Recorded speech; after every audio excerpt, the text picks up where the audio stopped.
Fala galera, beleza? Bruno da Infinity aqui, galera, mais um vídeo top para você aumentar o seu grave com dicas simples, dicas que muito provavelmente você não vai ter que gastar nada para realizar no seu sistema, beleza? Muitas dessas dicas aqui são com relação a simples ajustes. Outras dicas mais avançadas, então sempre que você quiser ficar por dentro desse tipo de conteúdo, já fica inscrito aqui no canal da Infinity, deixa o like e comenta. Isso é muito importante, através do seu comentário que a gente traz mais e mais conteúdo gratuito aqui para você, beleza? Então vamos lá para a primeira dica para deixar o seu grave mais forte, que é um corte mais estreito. Então isso se resume a ajuste desse carinha aqui, o processador de áudio. Quanto mais estreito é o corte do seu grave, mais você aproveita aquela via. Já falei aqui em outros vídeos da questão de sistemas multivias, qual que é a vantagem da gente ter um sistema de mais vias, por exemplo, né? O sistema de mais vias, a gente tem essa vantagem que a gente consegue estreitar um pouco mais o corte. Quando a gente estreita o corte, a gente despeja a energia aonde o alto-falante é mais eficiente. Porque o alto-falante ele não tem uma curva linear de eficiência. Então, vamos imaginar aqui que aqui seja 20 Hz, certo? E aqui, ó, que Z mais lindo, cara. 500 Hz, isso para o falante do grave. Um exemplo, tá? Ele não vai ter uma sensibilidade linear. Ele geralmente tem uma sensibilidade que vai ser da seguinte forma, ó. A curva de sensibilidade dele vai ser assim. Dificilmente ele vai conseguir atingir os 500 Hz lá para cima com a sensibilidade linear, dependendo da categoria de cada alto-falante, é claro. Mas vamos considerar aqui que a gente está falando de um alto-falante do grave. Então, vamos imaginar que ele tem uma sensibilidade alta, né? Que ele vai responder bem de 45 até 110 Hz. Então, se a gente estreita o corte nessa parte onde ele tem mais sensibilidade, a gente deixa de jogar energia fora nessas outras frequências aqui em que ele tem menos sensibilidade. Então, por exemplo, aqui nem faz tanto mal, tá? Porque o comprimento da onda é menor, parará, tudo bem. Mas se a sua caixa, por exemplo, não está com a sintonia que permita ela responder daqui para baixo, não tem por que você deixar o corte daqui para baixo.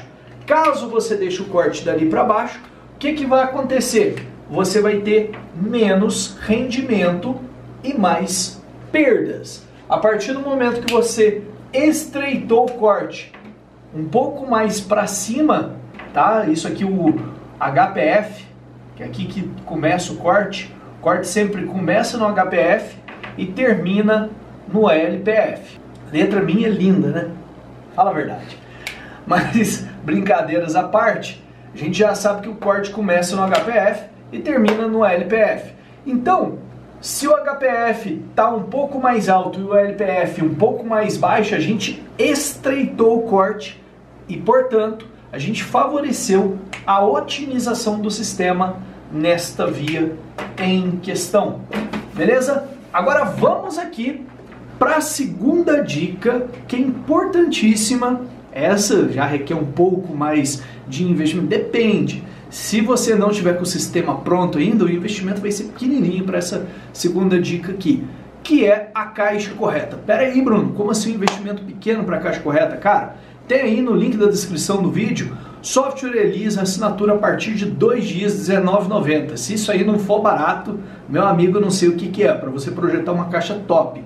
Então, cara, uma caixa bem projetada faz toda a diferença no sistema. É incrível. Eu já vi sistemas, inclusive de alunos de consultoria, que estavam com equipamentos bons, bem alimentados. Cara, e não tocava, e não rendia. Aí ia ver, oh, qual caixa você está usando? Ah, eu estou usando, você projetou com algum... Não, eu comprei essa caixa no Mercado Livre. Eu só ficava assim. Aí, por isso que não toca.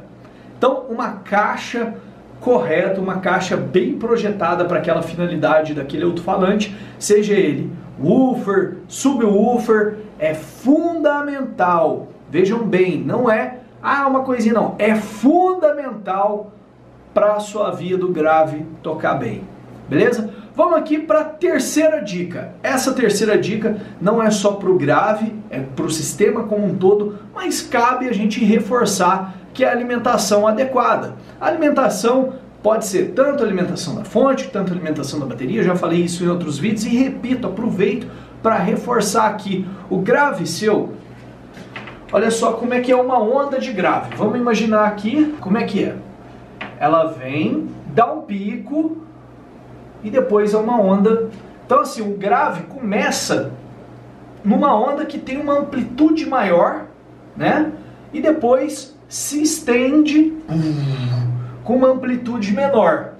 Então, o que acontece? Esse pico aqui é que faz aquele punch, aquele tum. Então, quando a gente ouve uma batida, o mais forte da batida é o início dela, é o pico da batida. Quando a gente tem pouca bateria, pouca fonte, ou o sistema está com um cabo ruim, coisa que a gente vai falar logo adiante, o que vai acontecer? Essa primeira batida, ao invés dela vir até aqui em cima, ela vai fazer isso aqui, ó, e continuar normal.